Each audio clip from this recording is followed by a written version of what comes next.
Hello, everybody. How are you guys doing today? This is our second episode of SmackTalk podcast. SmackTalk RC podcast. SmackTalk RC podcast. If we're going to be official. I apologize. So how's it going? It's going good. How are you doing? I'm good. We're here at the OHB 2016 event. Orlando Heli Blowout. Yep. The end of the event. 9th annual. 9th. Can you believe 9 years have gone by? Man, 9 years. That's awesome. It's Crazy. been a good event. I had fun this weekend. It was really cool. Yeah, it was nice. really cool. Good turnout, beautiful weather. Yep, couldn't have asked for better weather, that's for sure. This is cool. So we set up a makeshift little podcast station here in Bert's RV in the back of it. We'll shoot some pictures, put them on the website. Yeah, I think we'll it looks cool. Do you have your vape? No vape No, this no time? vape today, no vape. I don't mind. No problem. We have a guest. We do have a guest. You probably recognize his voice by now. Yes, there he is. Our very special guest is Mr. Georges Van Gansen, all the way from Hong Kong, the owner of Scorpion. How you doing, George? Very good. Thank you. Thanks so much for doing this. We will see how much fun I get out of this. No. I think it'll be good. I think it'll be great. It'll be we great. really thank you for coming and doing this with us. You're having fun out there on the flight line, and we dragged you all the way to the back of the field inside this tiny little room just to do this with us. So thank you. It's cool. No problem. Yeah, this is cool. You know, I really can't believe that you do this for your full-time job, and you still get this excited to go fly. I mean, Bert and I have been doing this for a long time, but we see you out on the flight line more than we go out and fly now because you're just that into flying. That's this is awesome. so true. This is so true. Well, that's just something I love to do, you know. But you're into speed now, right? Yes. Well, I've been in speed since over 30 years. Really? Since I was 12 years old, I started flying control line speed. So that's how you started. Yes. Well, I started flying normal control line aerobatic, and then on my first competition, I saw people flying speed, and I said to myself, this is what I want to do. That's so cool. So let's back up a little bit. So where are you from? Because you've got a little bit of you're like a world traveler. If you could, like your parents are from all over, right? Well, I was born in Belgium, and I'm a Belgian citizen, but I left Belgium when I was 20 years old. Okay. Mm-hmm. And where's your father from?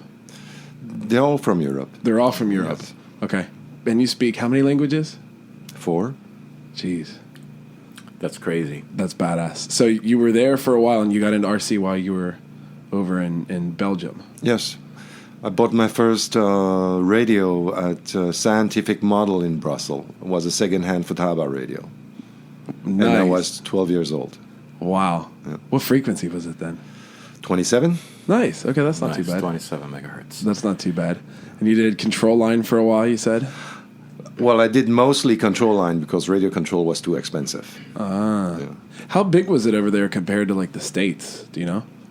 I couldn't compare since I didn't know what was happening over here. But during the Nationals back in 1973, we had 200 participants in the control line. Oh wow, that's a lot. That's a lot, yeah. Does that still go on here? Well, control like line was big back in the day. I mean, I remember when I started flying airplanes myself, I did control line for quite some time in South America. Yeah, in Venezuela. I must have been 12, 13 years old. And one of the guys that was teaching me, or mentoring me, I guess, with regular RC planes, he used to do control line. He was a fanatic with control line, and he got me introduced. And I did that for about a year or two. Then eventually it kind of got boring, you know. Actually, I did control line for a very long time. I started in 73, and my last competition in control line one is 1994. Wow. Really? So you did it last for time a you did long it? time. Yes, I did it for a long time, but at the same time I was also doing radio control. Okay. That's awesome. Is control line still going on here? You know, I don't know, but I was at Joe Knoll this year in June, and I have a pretty cool T-shirt Yeah. that says something about control line. They do have a little section at Joe Knoll where they do control line, and they just let anybody try it. Really? They have this I guess little, you can't really. They have this little electric plane, and they have this guy that stands next to you if you've never done it before, and he holds your hand, and you can do control line. That's awesome. So, but back in the day, it wasn't electric. You know, back in the day, it was nitro. Yeah. It's a Glow little- fuel, we call it. Huh? Yeah. Glow fuel. Glow, yeah, glow. We Glow don't call fuel. nitro because we didn't use nitro, actually. Would you use? Yeah, this is true. You're right. We use 80-20. Really? Methanol and Methanol. That's it. Yeah, this is true. That's what we used too. Absolutely. Oh, Yeah. wow. That's Nitro was before my time. Actually, in the entire time that I've been flying RC or control line, the only time we will use nitro was helicopter and ducted fan. Oh, wow. All the other things we never use nitro. That's so cool. Yeah, So, I remember that back in the day. Like they used to make the fuel down in Venezuela. They would make their own fuel with. Yeah, we did too. Yeah, absolutely. It's Yeah, it was 80-20, cheap. really Yeah, easy. 80-20, yeah. that's awesome. So, when did you get your first heli? When did you start with the helis then? I got my first heli, I think it was probably 1980 or 1981, and it was a Hirobo Little Star. No way. Little Star. A little star. Nice. Little Star Man. who never lifted off and get back on the ground in one piece. Why not? I couldn't fly that thing. Oh, shit. I couldn't That's fly awesome. that thing. But obviously everything back then was glow. And when did you pick up on the electric helis? Like, what was the first electric heli that you saw? And you're like, this is kind of cool. And was that before the days of Scorpion? No, that was way after. That was after. That was way You know what? after. Just go back in time a little bit before we get so far ahead. We're jumping ahead here. Yeah, I know. When did you start Scorpion and why? 1987. I started Scorpion because I thought that I had a super duper idea of making an indestructible glow plug for glow and nitro engines. Okay. And so I started the company and started doing all kinds of experiments, and we finally came out with a product and we started selling it, and then it didn't work. The product was excellent, but it was too expensive, and we sold some, but And- we didn't really sell that much of them to get the company going. So we eventually started making other product, and mainly metal products, especially for promotional purposes. So, like, But you did like just to tell you how good those glow plugs were, I gave a prototype to a friend who was flying control line aerobatic, and he used that plug for like 16 years. Wow. Nice. It's not a good business model, is it? No, it's That's not. not a good business model It's for not. sure. That's awesome. So, and then you said you started doing metal stuff. So you said, don't you do like a lot of keychains and lanyards and Yes, we do a lot of keychain lanyards, lapel pin, really? doorknobs, all kinds of metal product. Yeah. And you said, I mean, I don't think many people know this. How big was your company at its biggest point? How many employees? Well, at the peak of my company, we had over 4,000 employees. But you have to understand that I was young and stupid, and my only goal in life was to create a big company. You know, and Apparently you did. So. I mean, 4,000. Yeah, You the gotta be kidding me. The day 4,000. one night I was looking at all those numbers and figures and all the problem I'm having with 4,000 people working for me. You know, 4,000 people means 4,000 individual, That's and insane. each individual has his own individual needs or habits, and that has created such a Not easy. Yeah. load on me that I decided that was it. You know. That's just insane. 4,000 people. Are you kidding me? That's a fairly sized business. And you were running like 7 days a week, Yes, of course. and in China, right? So Yes, you in set it China. all up in China. Yes. And so in Asia, it's very common. They house most of the employees there. So Yes. you housed everybody Yes, there, and we house them, we feed them, we even have medical rooms. We got everything. It's and a small community where Sure. we are totally self-sufficient. wow. And now we- where is your company? What's the size? What are you guys still doing Well- the same besides the RC section? Because that's like a different section, right? Yes, that's a totally separate section from our turnover. From what we did back in 2006 compared to now, we are only doing 40% of our turnover of our peak. And at the moment, I have, I think, 160 employees. Probably happier now. Oh, I'm a lot more happier. I'm a lot more relaxed now. I'm Yeah. sure. It's a big change. And your office is in Hong Kong, right? Yes. So you live in Hong Kong and Yes. work work there. Yeah, we have 40 employees in Hong Kong. Wow. That's so cool. I think the coolest part of, I mean, you're such a great ambassador to this hobby, but the coolest part about you is that no one would guess that. You're the most, like, humble dude out there. You're the most, like, humble guy out there. There's nothing to brag about that. I mean, that's quite But stupid. some people do. Well, Are you some kidding people me? do, yeah. No, exactly. But you just walk around, hey, how's it going? Yeah, I got my 4,000 employees back. Like, that's just insane. Yeah. So when did you start to make the motors? Electric motors, I started developing them in 2005. 2005. And we ship our first shipment to a customer before November 2006. Mm-hmm. Okay. Yeah, the whole thing actually started with a bet. A bet? A bet. With a friend or something? Yes. Yeah. With the CEO of GWS. I don't know if you know GWS. Yeah, I know GWS. Yeah. They used to make servos, micro servos, and propellers and all kinds of exactly, stuff. Yeah. Exactly. I started flying electric back in 1999. I was flying electric pylon racing and using brushless system, and we had a lot of problems, burning motors, speed controller, whatever. You know, we couldn't finish my flight without having any problem with it. But I started to like it, and I talked to him about this, that he should go into this brushless business. He was only using brush motor at that time, and he said it's very difficult To go into manufacture the brushless, motors, yeah. Especially for the controller. It's very difficult. It's not as easy as I think, and it's not something that he's ever going to start anytime soon. And every time he comes to Hong Kong, we will have dinner. We'll talk about it, and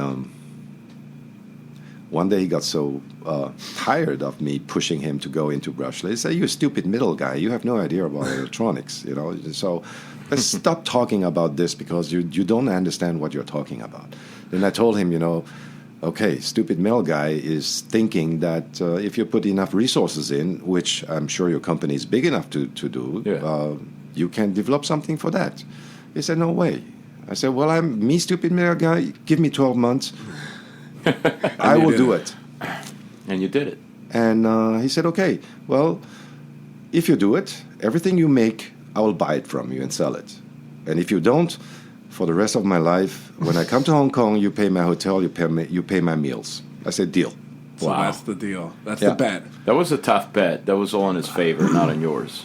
Actually, I think so. But so I hired some guys, and we started looking into it. And by 11th month of the development, we shipped them 1,000 motor and 1,000 speed controller, and with a reasonable price that he can sell and make a decent profit on it. And the product actually worked. So that's how he started. Insane. That's very cool. I remember the first time I heard of Scorpion. It was in 2007. And I was flying with miniature aircraft at the time, and we just developed the 450 size, like the Furion or whatever, Bandit, I forget what we called it. But it was a 2221-6. Yes. And Nick Maxwell was running it, and he's like, "Hey, you should try this thing." And I remember putting it in, and everybody there was like, "Holy cow, like, are you kidding me? What?" And it was completely different from anything out there, because the Align 450s were huge then. But nobody was doing power even remotely close to that. Mm-hmm. And I think was that your first motor, like one of the first lines? That was the first helicopter motor. Okay. Yeah. So you did airplanes first? Yes. You started with airplanes? Yes. Wow. But I think you came in with a statement. Was that like your goal? Was your goal to make the most powerful motor out there at the time? My goal was to make a motor that wouldn't burn up that easily. Okay. And has plenty of power to be able to fly a model as good or better than nitro. Powered. Wow. I just can't believe it, because I remember doing that and flying that, and it would crank up to like a 3,500 head speed or something insane, and then it just went from there.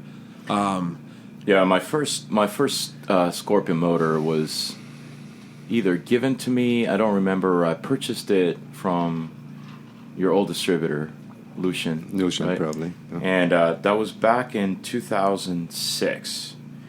And I think it was that same motor. And I Yes. remember I did a video on YouTube Yes, back in you those did. days, and it went freaking viral. It had, for the standards of those days, I mean, that video had, I don't know, 20, 30,000 views in a very short period. Yeah. And like you said, Bobby, it was incredible because I was flying a stock Align motor, which it was okay, but when I put that Scorpion motor, it was just insane. It was like incredible power. Yeah. So yeah, pretty cool stuff. Oh, yeah, that's cool. When did you get into the big electrics? Because that seems to be a really...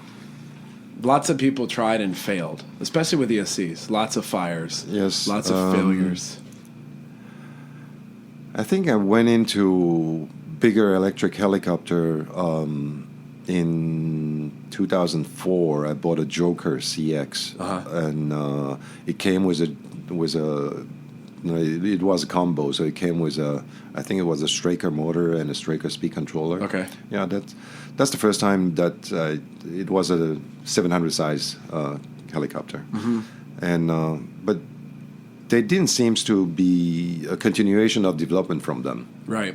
And then I made the 22 series, then I made the 30 series for the 500 class helicopter.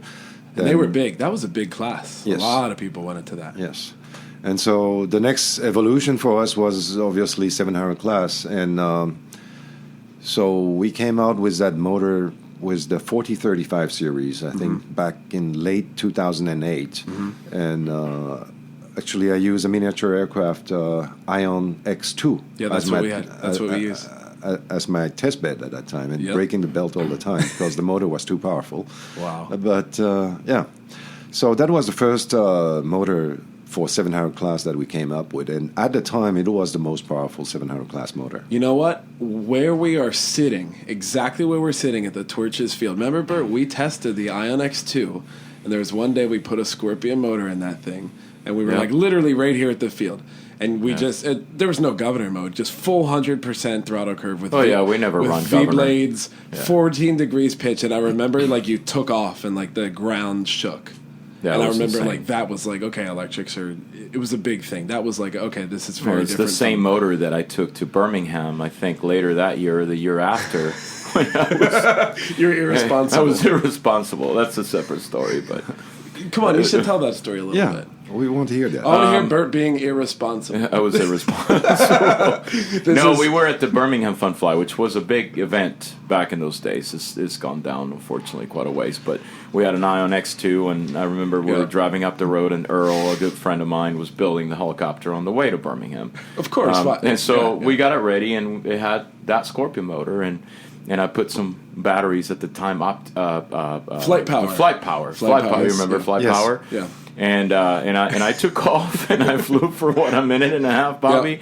And all of a sudden I lost all power and I did an auto rotation and the packs were completely puffed. Like completely puffed. They were dead. So the team manager at the time, my good friend Clint Akins, was not very happy. Remember that? He walked right up to you. He walked right up to me. He said, "That's very irresponsible. You ruined those packs." I'm like, it's not First my flight. fault. It was like a minute and a half. First flight, but you geared the. I mean, It was geared. Yeah. It was geared to an extreme, and the motor was power. The motor took it. The motor was okay. I mean, it was a little hot, but it was fine. And it was a heavy helicopter. We're talking a little bit older technology, Right. But it was part of the good old days for sure. That's so funny. So with your Scorpion products now, how much time, like on an average day, how much time do you spend doing RC versus the rest of your business? It depends on. It can be sometime can be half and half. Sometime can be totally just for RC. Really? Yeah, the other business we've been in this business now. In 2017, our company will celebrate our 30th anniversary. So cool. So we have a dedicated employee who worked for us for many, many years, and on the other part of business, I don't need to spend that much energy anymore because it runs itself, and I probably spend half the time on that. And it's more than enough. So the rest of the time I can work on RC and Have fun. And I especially like developing products, and development is, I think, taking up all of my time for this. Sure. I don't deal in sales in the company. I just develop and I promote. That's all. Sure. Very cool. That's the fun part. Absolutely. Yeah, I hate to do sales. I have enough. I'm with you. I have enough doing sales for the metal product, the promotional product. So that's it. For the hobby, I just want to have fun. Sales sucks. Really, I hate it. It's really terrible. I hate it, but it cures everything. Marketing is fun. Marketing is a lot of fun, and R&D and testing and things like that, and developing. But yeah, that's what sales I like. is just horrible. Yeah. So the other thing I noticed about Scorpion really early on was you were very eager to get lots of the top pilots competing. And I remember that in a lot of the competitions early on when guys were flying electrics, maybe was it 2008 to 10 or so when people started transitioning from competing with nitro to electric, on every podium spot was Scorpion motors. Mm-hmm. Was that a conscious decision, or did you want to say, I want the best pilots, I want them to win? Was that like a marketing strategy, or did that just kind of happen by I think itself? it just kind of happened. Really? I think I was very lucky to get into this market at the time where it was practically a vacuum. Mm-hmm. There was not really... Okay, today people have other choices, but at the time, especially in the helicopter, there wasn't much choices. Just a few. The HK 4535 even... it came out on the market earlier than the Pyro 700, for example. Mm-hmm. There was not much choice out there. And so naturally people started using our product for competition because we were probably the only good choice at the time. Only thing that would hold up. Yeah, and I think I'm not too bad at this guy, so once people started flying my stuff, they continued most of the time. Yeah, but your sponsorship, like the way you take care of your pilots is unbelievable. Like, I can text you Tuesday night here in the U.S. and say, hey, is there any chance I just built a new machine? Can you send me a motor? Thursday morning, it's at the doorstep with T-shirts and everything. And no questions asked. You guys are, excellent to the pilots. And they're the same way with events and things like that. It's unbelievable. I mean, when it comes to helping us for the Orlando helicopter blowout, I have nothing but excellent things to say about you and your team. I mean, your business, your company. I mean, we don't even have to ask for it. You ask us before we even ask you. I mean, it's a pleasure always to do business with you. Well, really I love this hobby, and there's nothing else in this life for me that gives me more pleasure than this hobby, and of course, so for me, it's a very easy decision. This is what I love, and this is what I do. All right, so now I want to take it there. I asked you about this, George, before our interview here, and you're like, sure, I got no problem. So the other thing I've noticed about you is, so we're Facebook friends, and I follow you and such, and I've noticed that when people do you wrong to your company, when they try to steal your idea or copy you, you flat out call them out and go after them, and you don't take shit from anybody. That's awesome, because not many people do. This hobby, it's like a gentleman's sort of... You know what I mean? Like, everybody is always very concerned about calling somebody. Calling as they see it for some reason.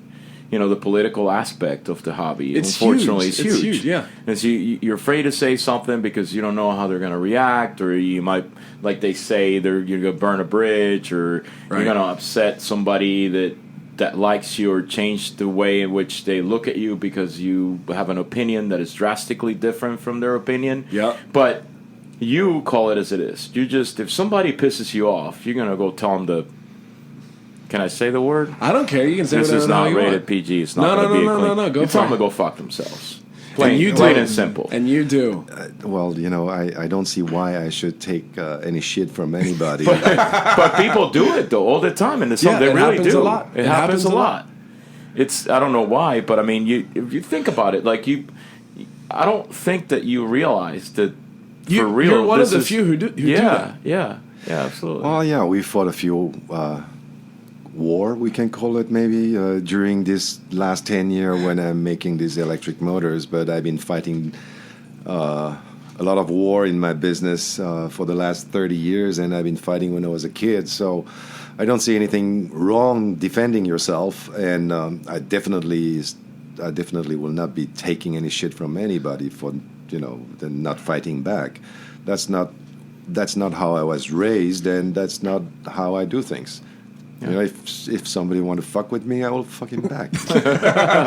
I remember one of the, it was a few years ago, one of the biggest helicopter manufacturers at the time allegedly did some things where, what were they? Were they putting out some false information about your motors or did they copy it? I forget. No, they didn't copy us. They copy our spec. Okay. They copy our spec word to word, number to number, and then claiming that they had a better product than mine, and urging people to send in Scorpion motor to them, and they will get a 50% discount on the. Jeez. See, that to me, that's like a very nasty way to compete. It is, that company has a habit of doing that. They used to do that to Thunder Tiger with the Raptor. Yep. They did that to Futaba with the Gyro. And so it was, for them, a pretty normal way of marketing, but I took that really badly. And so I fought back. And, yeah, I think... I really wonder how many people traded in Scorpion motors. I don't think many. I can't imagine right? I don't think many. I don't think so. And I think a lot, quite the contrary, a lot of people left that company. And they supported you for it. Yes. I mean, that right there speaks volumes, I think. I really think, because people... Well, that's a very shitty way to compete. Oh, it's horrible. When you call out a different brand and you say, send that brand and we'll do this for you. That's not even fair competition. Yeah, there's no need to do that. I mean, that particular brand copied one of my products. And I was a college kid at the time selling grippies. And I got stuck with... You called it too. Yeah. You called it too. We were recording a SmackTalk episode. Oh, yeah, I remember that. And you called it out in too. The outtakes. Yeah. In the outtakes. And as a college kid, I got stuck with like $5,000 of inventory. And just the other day, I pretty much just threw out like 1,000 grippies into the trash can. Because I've given away as many as I could. It was a college kid, my first business ever. And had the lawyer send a cease and desist letter. I still have mine. Fuck yeah, they're awesome. They were, and people would have bought those things over the course of time. But the minute that those guys put it out on the market for half the price, it's bad. The crappiest part of that story was this distributor at that time was my distributor, was also Align's distributor, and they brought in the Align copied. And they're my sole distributor here in the U.S. You can say who they were because they're out of business now. What was it? That doesn't matter. Yeah. But anywho, it's just amazing the politics in this freaking little hobby. It's a big hobby. Well, I wouldn't call that politic. Business. There's just so much piracy in this business. Yeah, there is a lot of piracy. Why do you think that is?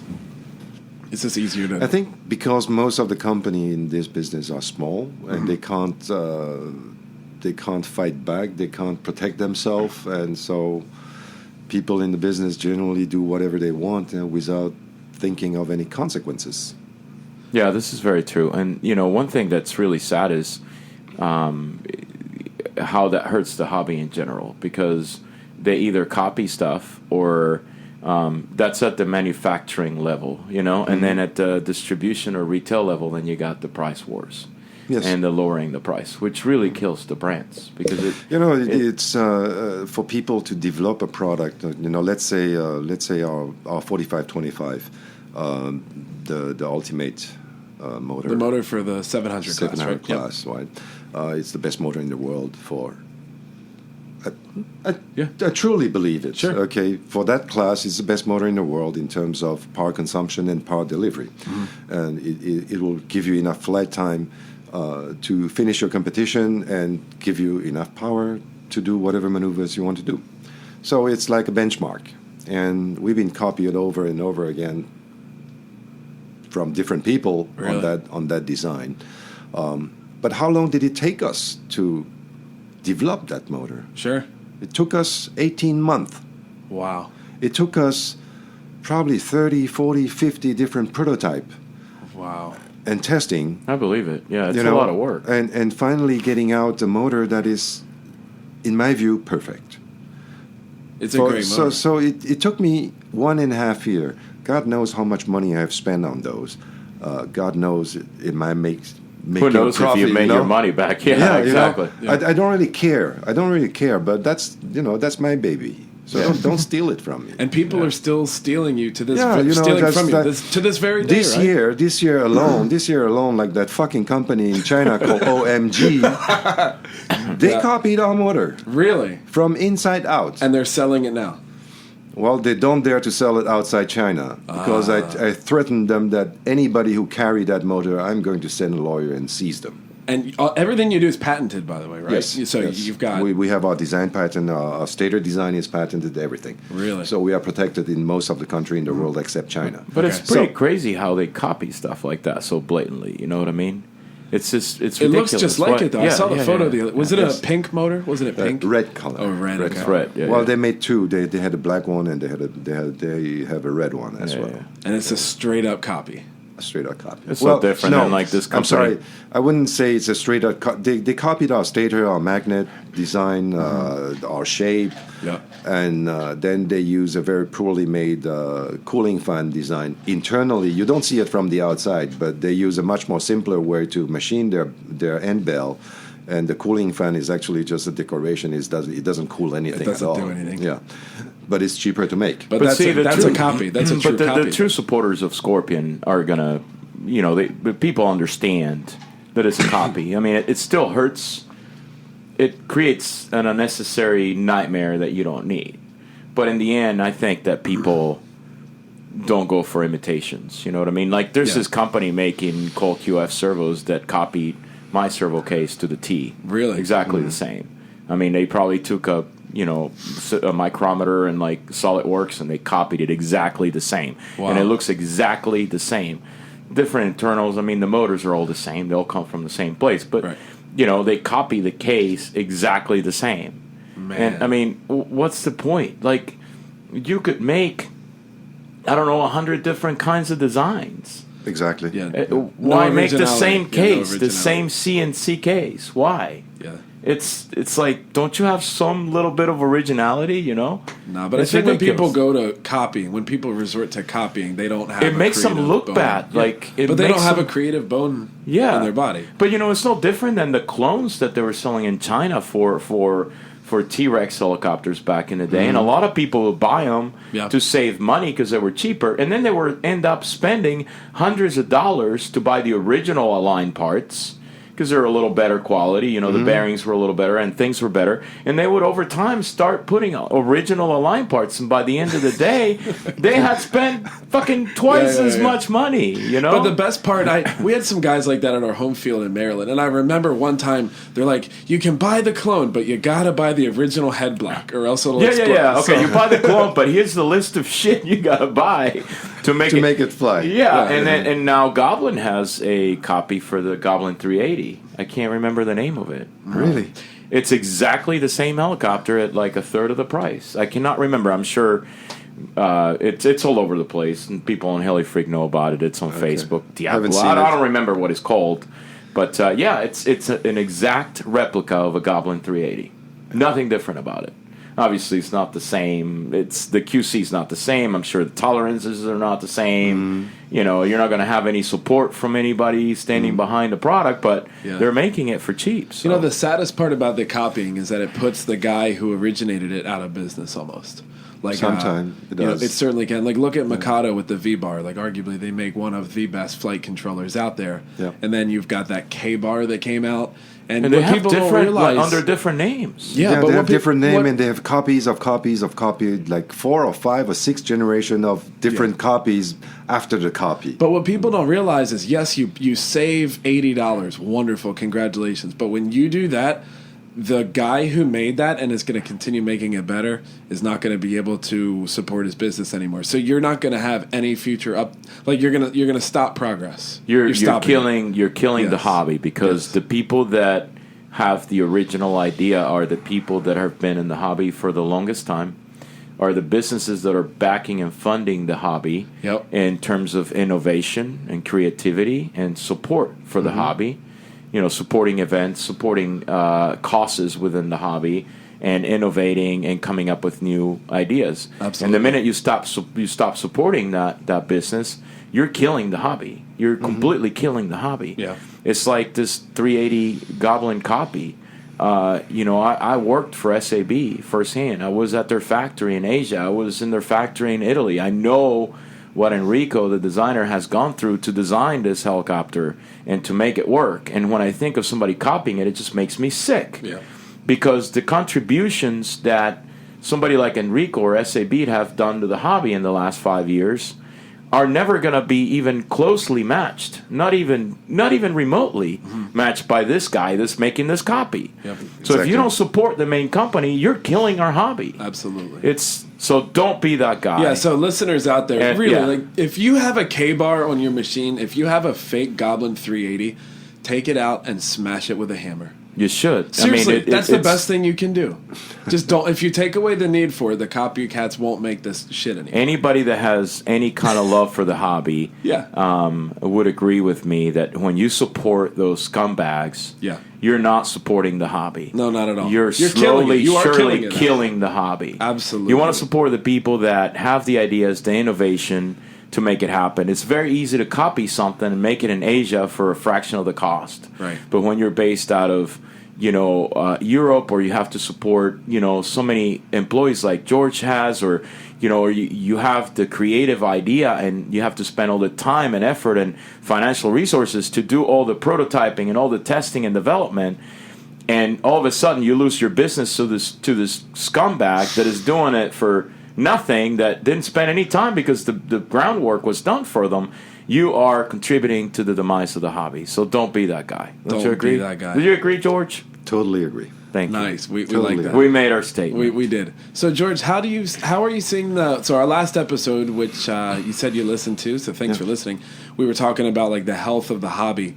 What is your thought on how's the hobby doing internationally? You do a lot of traveling. You do an enormous amount of traveling. What's your thought on the health of the hobby right now internationally, and then maybe how's it look in the US? How do we compare here? Well, probably the U.S. listener are probably not going to like what I'm going to say, but I think the U.S. is probably the place where I feel the saddest part of the hobby. Really? Country like Thailand, for example, I go to a fun fly in Thailand, you will see school kids coming, compete with just doing touch and go, or, very easy competition, and you will see, I don't know, 50, 60 kids, coming from different regions of Thailand, and then compete on very simple flying maneuvers and having fun. And those kids are going to be the backbone of our hobby in the next 20 years. Sure. I don't see that happening over here in the U.S. But George, Asia in general and Europe have always been, I guess you could say, more active in the hobby, I think. Probably. From my personal perspective. You go to a show like, let's take Rotor Life in Germany as an example. 20,000 people. You got a lot of people going, and Wow. a lot of young people, a lot of children, and so you still see kids that are interested in actually building and flying something. I go to shows here in the U.S. on fun flies in the U.S., such as Like here. Toledo show, Yeah. or AMA AMA, Expo, or here. But AMA and Toledo show is probably the saddest show I've seen in this hobby, because you only see. I mean, I'm the young guy over there at the show. I'm 55 years old, and I feel that I'm the youngest guy. Yeah. So we're that's actually really talking. sad. We were talking about that off the air before, and a couple of days ago, and you said that same comment, and I couldn't agree more. The U.S. is lacking the younger generations to come and join the hobby, whether it is helicopters, airplanes, whatever it is. Overseas, you see a little bit more activity with that. Yes. I don't know if it's a U.S. gaming generation. I don't know what it is. Yeah, I don't know. You do products for Fpv Racing as well. How's that market treating you compared to like your heli market? We sell quite a few motor in that market. Okay. We sell quite a few motor in that market. I believe we do have one of the top motor in terms for competition pilot in that market. But that market is a market that I really don't give a rat ass. Okay, there you have it. So, is it because it moves so quickly? Is it because what's new one week is old tomorrow? No, I think there is no incentive for anyone in that kind of sport, except probably for the pilot itself. For a viewer, for a spectator, there's nothing to watch. There's nothing to see. Yeah. It's kind of boring to watch. And yet, they have drone racing on major ESPN? On cable networks in the United States. Yes, I have heard of that, and I also heard that they had, on the last episode, they have like 30,000 viewers. Oh, I'm sure the viewing is very, very small. I heard it was pretty slow. And it's a mystery to me how they got ESPN to get involved. I don't want to speculate, but maybe they're paying ESPN. Well, I think, a lot of people have big dreams about drone racing, yeah. I mean, anything drone today is like the hype, Yeah. The media's made it that way. Just look at that the few unsuccessful project on Kickstarter, for example. Yeah. They made millions of dollars and delivered net. They can't deliver. A lot of them have. No, a lot of them have. They couldn't even finish a proper product. Yeah. But they got millions of dollars because it's all the hype. Sure. And if you look at, there's a huge show here in the U.S. called Shark Tank. Are you familiar with Shark Tank? No. Is it on? So you have 5 billionaire investors, and they invest in different projects. And there was a drone that made it onto Shark Tank. And Shark Tank got a $1.5 million investment, I believe, for 10% of the company from all 5 investors on the show, which it's only happened like 3 times, 4 times. And I don't know where that company is now. I don't read about them on the front page news, so I can't imagine they're booming up there. But drones are like a hot thing right now. But, I think what people don't realize too is it's very different from our hobby. So like when DJI releases a Phantom, it's very different from like an RC Heli. It's like 2 different worlds. That's consumer product, and we're a niche, small market hobby product. Exactly. It has not much to do with our hobby. Sure. Even drone racing has not much to do with our hobby. No, I agree. It requires a different. It's just a different type of person. It's a different type of discipline, Well, as I said, I'm not interested in that anyway. And you're doing car stuff now too? Radio-controlled car development. Car ESC and car motors. And with that, it seems a lot more interesting. Well, a lot more challenging than RC Helis because what's their racing organization? Is it ROAR? ROAR? In the United States, it's called ROAR. Internationally, it's called IFMAR. And they have very high standards, like similar to like F1 or something, right? Aren't there? They have very strict rules on how you can build a motor and size and design configuration, etc. So it limits. It greatly limits your imagination or your creativity into develop a motor. The reason they do that is they want to limit your speed. Mm-hmm. They don't want people to be able to go too fast, and it's already plenty fast. That's true. But with RC Helis, there's no limitations at all. You're focusing on road, right? Yes. Stuff. Okay. Yeah, because I like it. Are you ever going to do off-road motors? Well, our on-road motor will work very well on off-road as well. Okay. Yeah, but I just don't personally race them. But do you race? Of course. He races on road, yeah. Do you like, it's Sunday morning, you wake up, it's a beautiful day out. You're like, you roll out of bed, and you're like, I'm going to go do something radio control today. What do you do? What's your favorite? Helicopter. Yeah? Yes. Speed helis. Yes. Speed helis. Yes. But you love to race on road 10 scale. Yes. Nice. It's funny, he told me the first day he came here, he's like, if you don't do a Speed Cup at the OHB next year, I'm not going to be your sponsor again. Oh, man. Sorry, can you believe that? He actually said that. You know what, I got to say, this is the funniest story of the weekend, I got to say. So, Bert, you know Smitty. Yeah, so Smitty's a guy, for all that you don't know. He was on a few old SmackTalk episodes. He taught me a lot of what I know about flying. I'd say he's in his mid-50s. He's a plumber, kind of like hacks away at some things. But his stuff normally works. A sweetheart, too. Do anything nicest guy in the world. But taught me, first guy I ever saw fly upside down. And so I'm out there testing Smitty's brand new NX7. Brand new. This is like maybe the second minute on the helicopter. So I'm about to lift it off and tune the motor, and the safety officer comes over and says, hey, you got to land that. George is going to go up and do a demo with his Gaui R5, just speed back and forth. So, okay, no problem. So George is going up there, zipping back and forth, and we're just down, and Smitty's helicopter sitting there idling. And blades are spinning a little bit. We had a high idle. And George is going back and forth. And of course, we're sitting there. All of a sudden, we hear, bam! And Smitty's like, oh, shit, what was that? So we go up. 2 head mixers fell off the freaking head. like that phasing. The phasing head mixers fell off while I was idling. Yeah. And so I'm like, so we shut it down. I walk. I'm like, Smitty, you got to be shitting me. You hand me this piece of crap. So not built. George saved them. the helicopter. So I told Smitty, I'm like, you walk your happy ass down to George and thank him as much as you can for for saving your heli. That's crazy. That's like, Smitty's a perfect example of what we were talking about last week. He can program radios okay, but he can, you know what I mean? He's not the FPV guy. No, he would FPV never guy, be that guy. No way. And Gator is also the classic example. We got to have some of these guys on the show sometime. These guys are freaking hysterical. Yeah, I know. But, so, George, you definitely saved one machine this weekend, so thank you. That's good. I thank you for that, because that would have been my fault. I would have had to fix it. So speed is your favorite style of flying? Has been, always. And then what about, if you're at the field, do you ever even bring an airplane, fly an airplane? Yeah, we do. You do? I have a container at the airfield that I fly, and I have a few airplanes inside. Nice. Oh, so you have like storage sheds? Yes. Argentina has that. That's very cool. That's so cool. How big?